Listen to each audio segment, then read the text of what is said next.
When someone tries to humiliate you in front of the people you love, they usually expect tears, shouting, or embarrassing defeat. They never expect you to stand up, look them dead in the eye, and quietly realize you already hold every single piece of evidence that could completely dismantle their life. My name is Major Clara Jenkins, and returning home after a grueling 8-month overseas deployment felt like stepping onto a completely different planet. My boots were still stained with field dust, and my hands were still recovering from saying agonizing goodbyes to brave service members who never made it back. All I desperately wanted was one peaceful evening, sitting at a quiet dinner table surrounded by my family.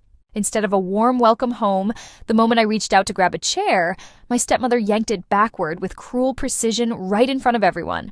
As I stumbled, she delivered a cold sentence that permanently shattered our family dynamic forever, sneering that a military woman had no business claiming a place at their table. The dining room instantly froze into pure, suffocating silence, while my aging father stared down powerlessly at his untouched plate. My stepbrother immediately snatched his smartphone out of his pocket, recording my embarrassment while snickering under his breath, completely convinced he was catching my ultimate downfall on camera. I did not shed a single tear, nor did I raise my voice in anger. Instead, I stood tall, adjusted my jacket, and whispered a quiet promise that she had just committed the absolute single biggest mistake of her entire life. To truly understand how we reach that explosive moment, you have to rewind long before I ever put on a uniform or earned my rank. I was only 12 years old when cancer stole my sweet mother away, leaving a hollow void that caused my father to completely collapse emotionally inside our home. 2 years later, he remarried a woman named Brenda, who brought along her 19-year-old son, Justin, a young man who inherited his mother's snide attitude and fake transactional smiles. From her very first afternoon in our house, Brenda made sure I felt like an unwanted ghost in my own childhood home. She began quietly taking down framing photos of my late mother, erasing my name from annual holiday greeting cards, and making sure Justin received the largest bedroom alongside the new car. She even secretly funneled away the college fund my biological mother had carefully set aside for my future education. I chose never to burden my grieving father with Brenda-bitter hostility because he was already dealing with immense heartbreak. At 18, I packed my bags and enlisted in the military, not just to escape that poisonous atmosphere, but to build a meaningful legacy that no resentful relative could ever take away from me. Over 12 dedicated years, I earned my rank as a major through tireless sacrifice, leading brave platoons through intense environments that most ordinary civilians could barely imagine. Yet the second I stepped back across my father threshold for Sunday dinner, Brenda still treated me like a useless outcast who was acting far too important for her liking. I should have recognized the subtle signs that this specific family gathering was going to turn into an absolute disaster. 2 weeks prior, my father called me with a raspy, fragile voice, practically begging me to come home for just one warm family meal together. I hesitated because Brenda text messages over the years had always been laced with ice, but I loved my father deeply and still craved that missing sense of family connection. I drove over straight from a formal military awards ceremony, wearing my crisp dress uniform simply because I had zero time to change into civilian clothes beforehand. Walking through the front entrance, Brenda swept her cold gaze across my decorations with intense hatred, remarking loudly that I must have dressed up for war just to make everyone else feel beneath me. I took a deep breath and swallowed my pride, choosing to keep the peace for my father's sake. The meal began with superficial conversations, featuring Justin endlessly boasting about a lucrative corporate position his mother friend had recently handed him.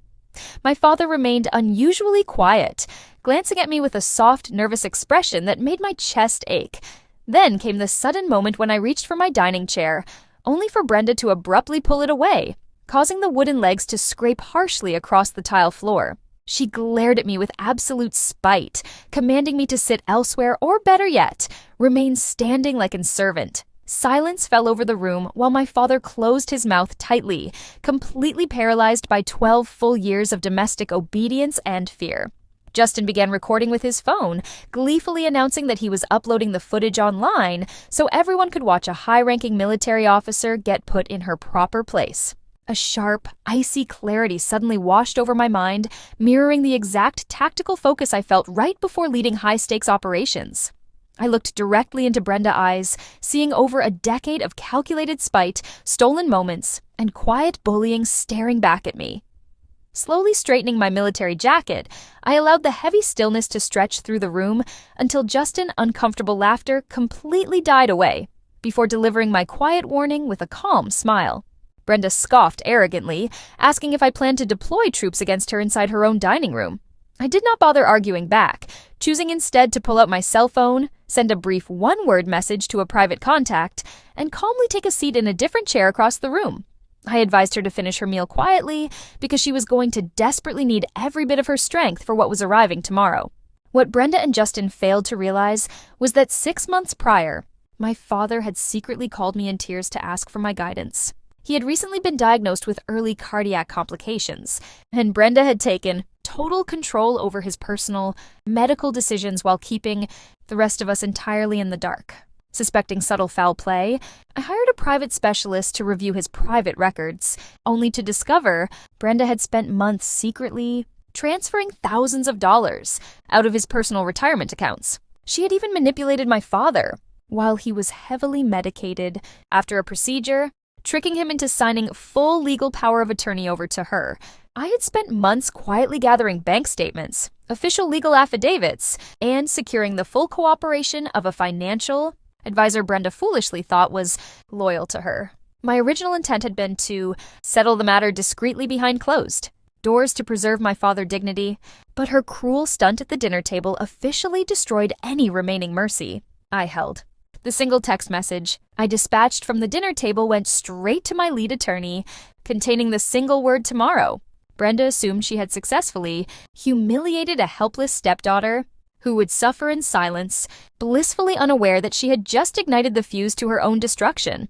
Early the following morning, 2 major events unfolded in rapid succession that completely turned the tables on Brenda and her son.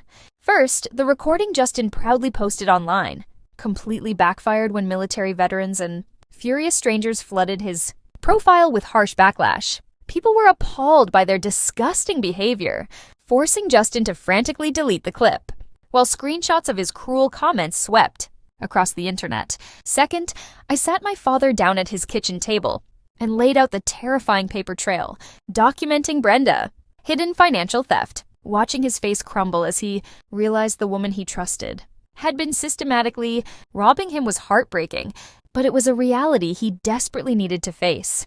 He called Brenda into the room himself, while I stood quietly by the doorway in my official uniform, serving as an unyielding reminder of the truth.